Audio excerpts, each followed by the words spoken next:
Happy Easter, crew. He is risen. He's risen indeed. As you can see, I got fancied up for this fancy Easter video because it's Easter Sunday. And if ever there's a day to wear a suit, today is the day. I also have just a little memory marker for those of you who are familiar with my before and after outdoor school look. Here it is. I think it accents and highlights and caps off the ensemble. No pun intended there. This is the cat. This is just not surprising. I don't have a whole lot to say. It's the strangest Easter of my life. I had the tremendous privilege of being at the Easter Vigil last night at Res.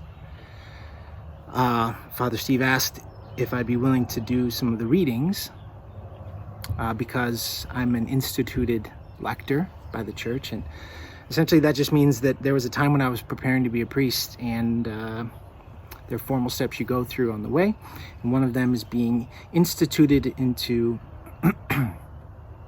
various ministries in the church, one of them being lector, acolyte, deacon, etc., etc. And so Father Steve asked if I'd be willing, and of course, I couldn't. I was overwhelmed and honored.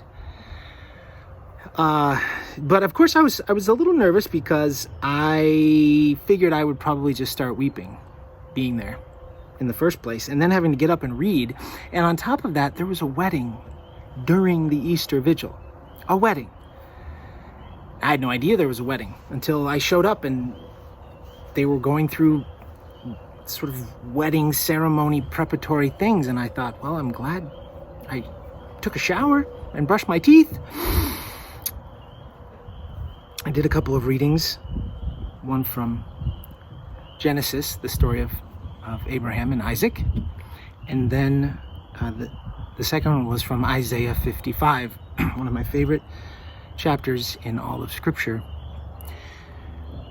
And it's one with which you should be familiar because we've had it as a scripture verse. And I'll just read the end part to you, see if I can remember it. I probably won't.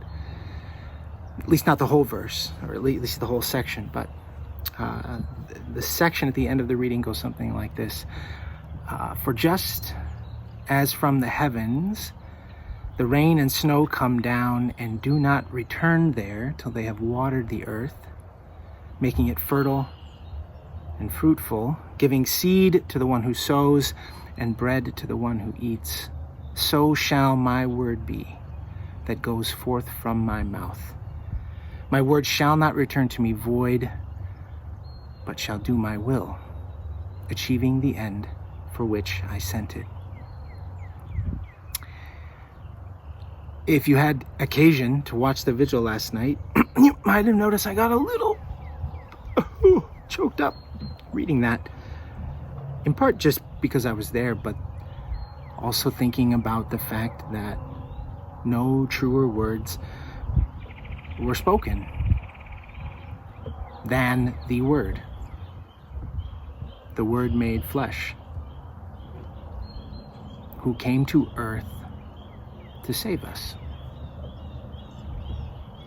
And just as the waters come from the heavens and do not return until they have watered the earth, given it life,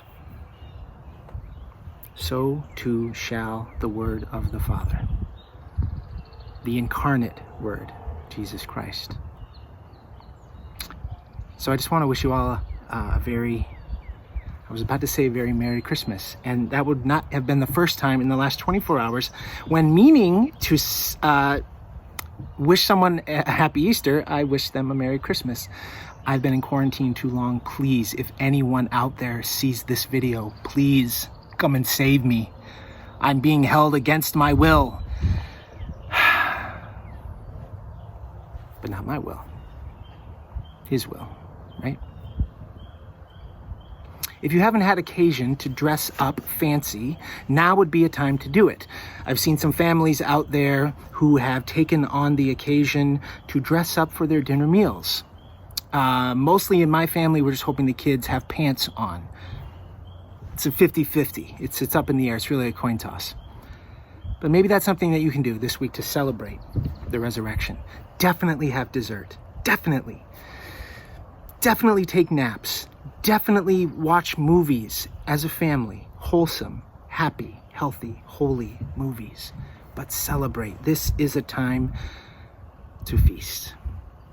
As we witness to the great joy of the resurrection, the love that the Father has for us, and the beauty that it is to be a son or daughter of God. I love you all very much. I look forward to seeing you again soon. Happy Easter. God bless.